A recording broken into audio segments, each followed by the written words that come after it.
Hi, I'm Margaret, and today we're making quiche.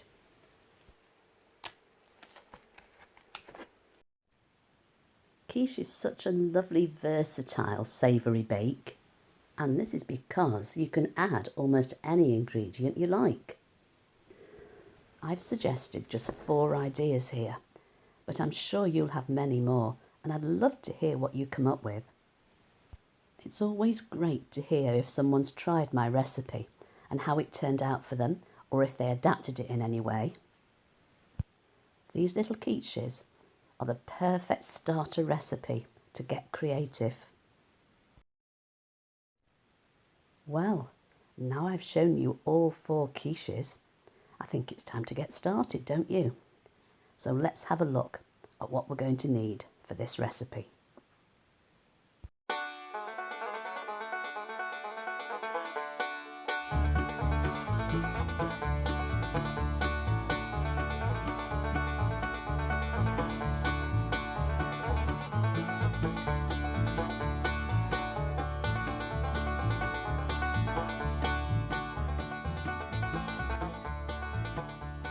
Now, I'm going to show you the very quickest way of making short crust pastry from scratch. It costs the fraction of the price of store-bought, and it's so much nicer. If you can find a quicker way of making it, then I'd love to know, and I'll tell you what, I'll eat my hat, although not my favourite one.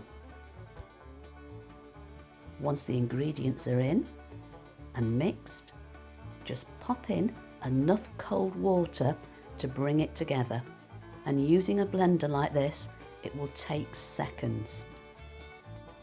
Careful not to put too much in, but watch the pastry dough, and when it starts to come together in a clump and almost stops in the mixer, then you know it's ready.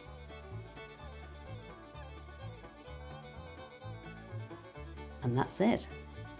I told you it was fast. It just needs to be put into cling film now and popped into the fridge so that the butter can become harder and the pastry easier to roll.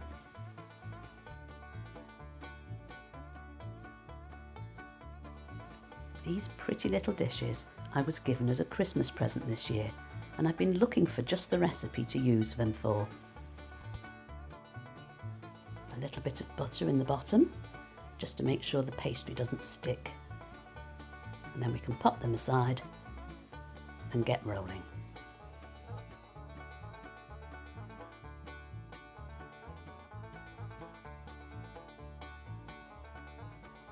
It's going to need to be quite thin, so I'm going to cut it in half. Then it doesn't get too big for the board.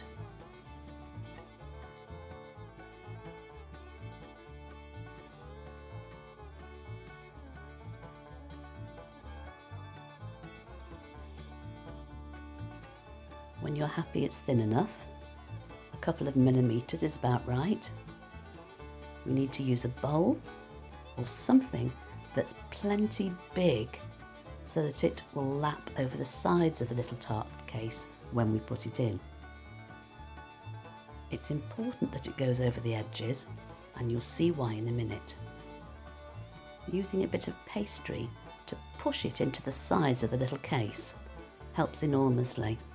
It stops getting finger marks, or even worse, it stops my nails cutting into the pastry. There we go. Now that needs popping into the fridge for a little while. Let's put some holes in the bottom. And once the pastry has rested, we can then cut the edges. When we roll pastry, we're stretching it out, and the pastry naturally shrinks. So that's why we put it into the fridge to cool, so it can have that shrinkage before we cut it. That way we get a nice edge. Now this looks a bit odd. I'm scrunching up that baking paper, but there's a good reason. When it's scrunched, it will go really well into the corners. This is baking blind. I'm popping some rice in here, and this helps the pastry to cook without it rising too much. The preheated baking tray helps the bottoms of the tarts to cook as well. As soon as they come out of the oven, I'm going to get some egg white and brush it onto the little tarts. This helps to keep the pastry crisp. It acts as a bit of a barrier when we put the liquid custard in. And if you find any little cracks in the pastry, use a bit of the raw dough and squeeze it into the gap. That'll make it waterproof again.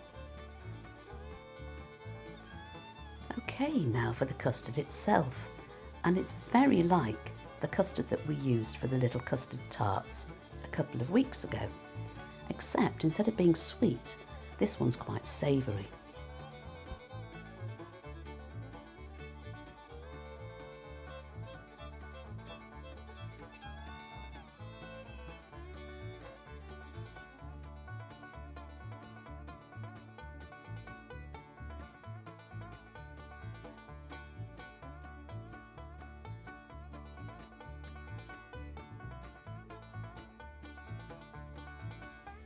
I like to add a little bit of nutmeg for seasoning.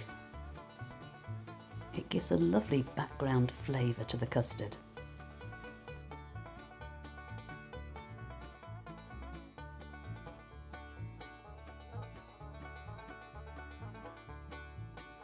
And finally we need some cheese.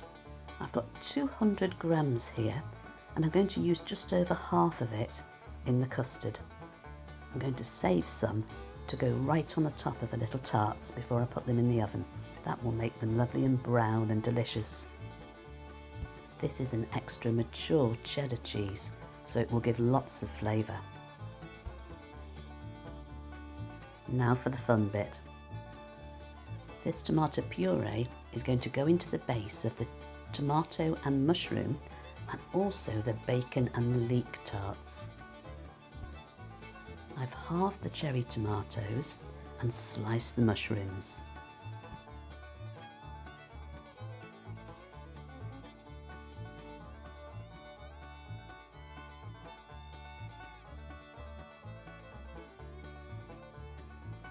I've fried the bacon and cooked the leeks in milk and black pepper.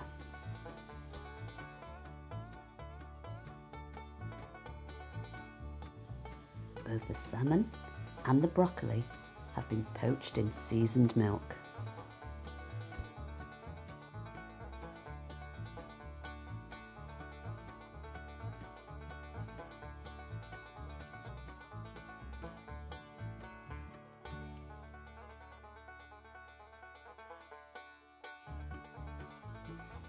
I've sliced red onions really thinly here.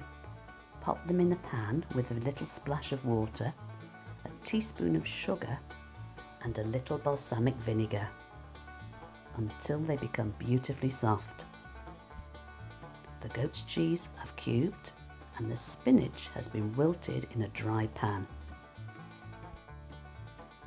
It's good to give the custard a bit of a stir before you start because the cheese might have gone down to the bottom of the bowl.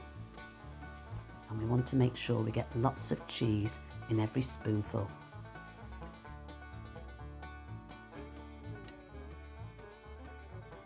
I'm filling them up almost to the top, but not quite.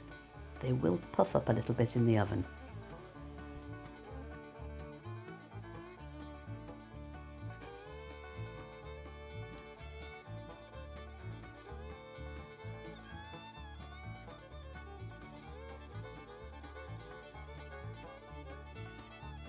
I'm just popping that final bit of cheese onto the last tart.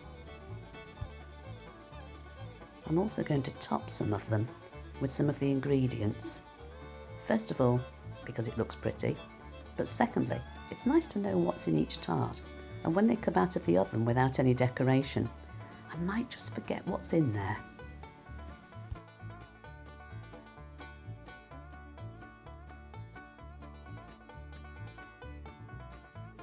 This little pot has a few fried leeks. I popped them into the pan when I was frying the bacon. They'll be lovely and crispy on top.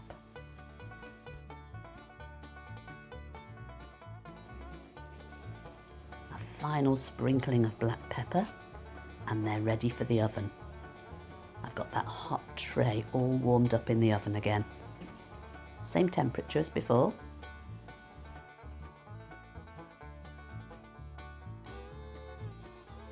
And there we go, hot from the oven. Now you can eat them hot like this, but I like to have them at room temperature. They're so much nicer when they're a little bit set. They're also great cold with a picnic.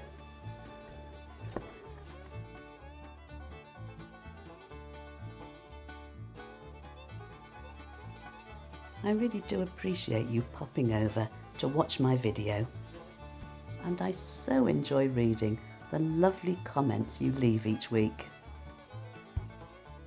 Have a great day, and I'll catch you again very soon.